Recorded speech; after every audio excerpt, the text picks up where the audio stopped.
बिस्मिल्लाहिर्रहमानिर्रहीम। दोस्तों, घरेलू अखराजात जो हैं या जिसको हम हाउस होल्ड एक्सपेंसेस कहते हैं इनकम टैक्स रिटर्न के अंदर, उसकी बेस के ऊपर जो है एफबीआर क्या नोटिस भेज सकता है या नहीं भेज सकता, या जो स्क्रीन पे आपके सामने नोटिस मौजूद है ये किस वजह से भेजा गया, ये हमारी डिस्कशन है जी इस वीडियो में।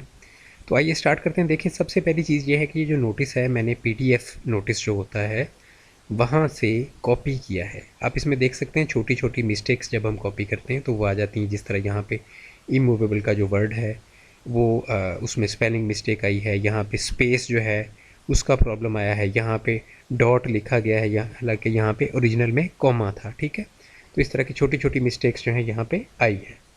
तो अच्छा, अब देखें, ये जो नोटिस है बेसिकली इसकी थोड़ी सी हिस्ट्री देख लें कि ये टैक्स ईयर 2019 का एक पर्सन को रिसीव हुआ था और रिसेंटली रिसीव हुआ था, और इसकी उन्होंने अपनी रिवीजन ऑफ रिटर्न की थी 22/6/2020 को।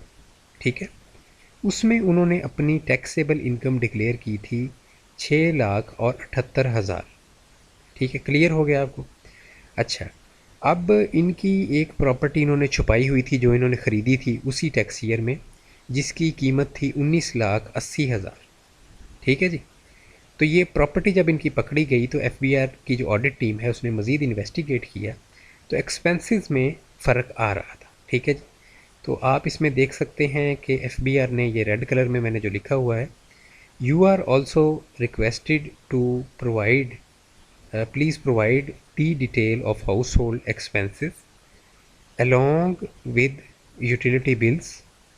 ठीक है जी, to authenticate your personal expenditure, otherwise your income is also to be amended as per information available with this office।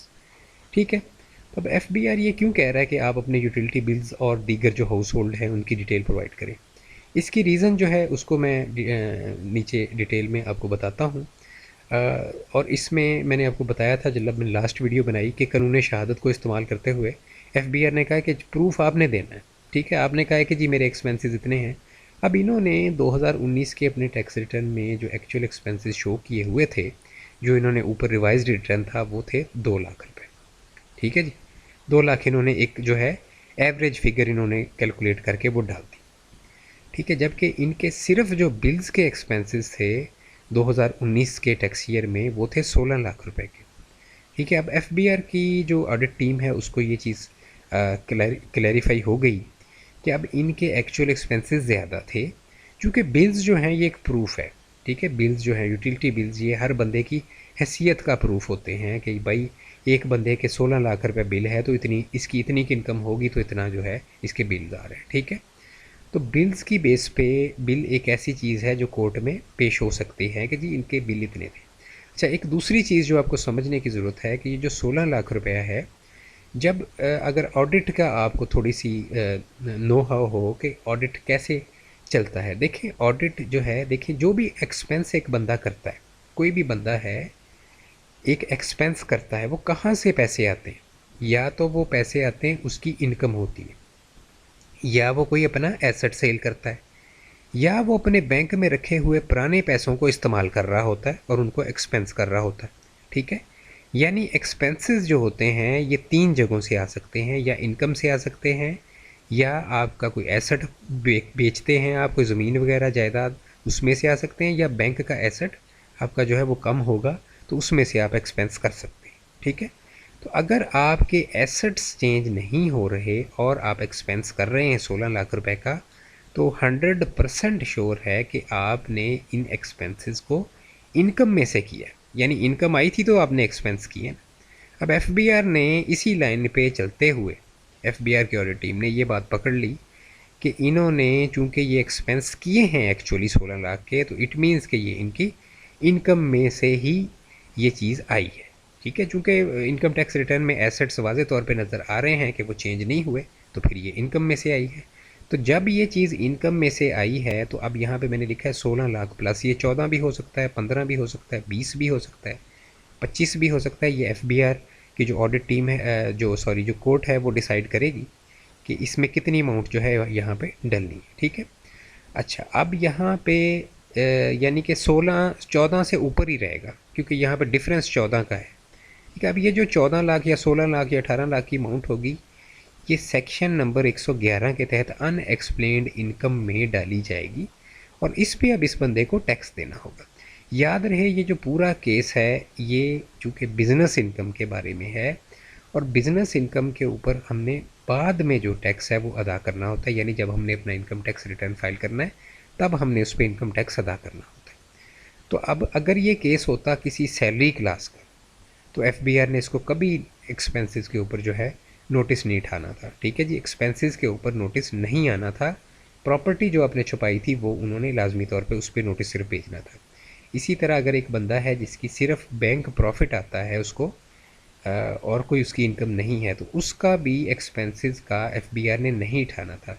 यानी ये आप आसान अल्फाज में ये कह सकते हैं कि एक्सपेंसेस वाला चक्कर सिर्फ उन लोगों का होगा जिन लोगों की जो इनकम है जिसके ऊपर टैक्स जो है इनकम टैक्स रिटर्न फाइल करते वक्त अदा करना है, उनके उन इनकम्स के ऊपर एक्सपेंसेस को कंसीडर एफबीआर कर सकता है।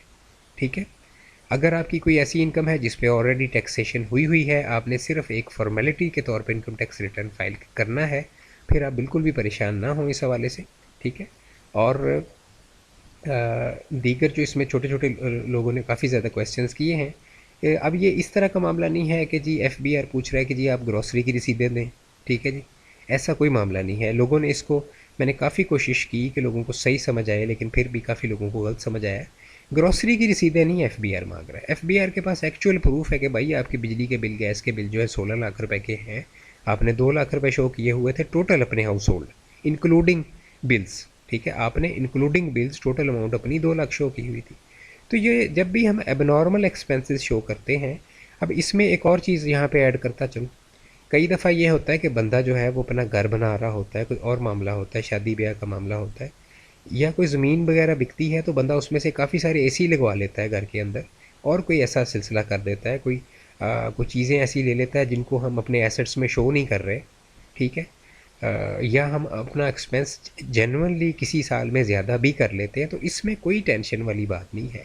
ठीक है, जो आम लोग हैं जो फेयर चल रहे होते हैं उन्हें किसी परेशानी की बिल्कुल भी ज़रूरत नहीं है। बस फिगर्स जो होती हैं, जब आपका टैक्स कंसल्टेंट आपके रिटर्न फाइल करता है, फिगर्स कोशिश करें जो भी हैं एक्सपेंसेस वगैरह की, वो आप जेन्युइन ही डाला करें तो बेहतर है। ठीक है, क्योंकि बाद में भी ये चीज़ देखें सामने आ गई है और सालों के बाद ये चीज़ सामने आई है। 2019 का मामला है, कब 2019 गुजरा था, तो अब जाके ये चीज़ सामने आई कि जी उस साल में तो इनके बिल्स इतने थे। ठीक है जी, 16 लाख के बिल्स थे, टोटल एक्सपेंसेस 2 लाख के शो किए हुए हैं। तो वो चीज़ डेफिनेटली एफबीआर को इसका ऑडिट इसलिए रेज़ कर रहा है कि एफबीआर को इस चीज़ का फ़ायदा है। अब इस अमाउंट पे यहाँ पे 14 लाख लगा लें, 16 लगा लें, 18 लगा लें, प्लस ऊपर वाली अमाउंट जो है जो प्रॉपर्टी थी इनकी ये वाली 19,80,000, ये सारी अमाउंट टोटल होके ये कोई बन जाएगा कोई 36 लाख रुपये या 38 लाख रुपये बन जाएगा। तो इसके ऊपर एफबीआर इनसे टैक्स लेगा, काफ़ी सारी अमाउंट बन जाएगी। ठीक है, तो ये चीज़ जो है इस वजह से, ये ऑडिट इसी वजह से रेज़ किया गया कि इसके ऊपर एफबीआर ने टैक्स इनसे लेना है अब। तो ये मामला है जनाब।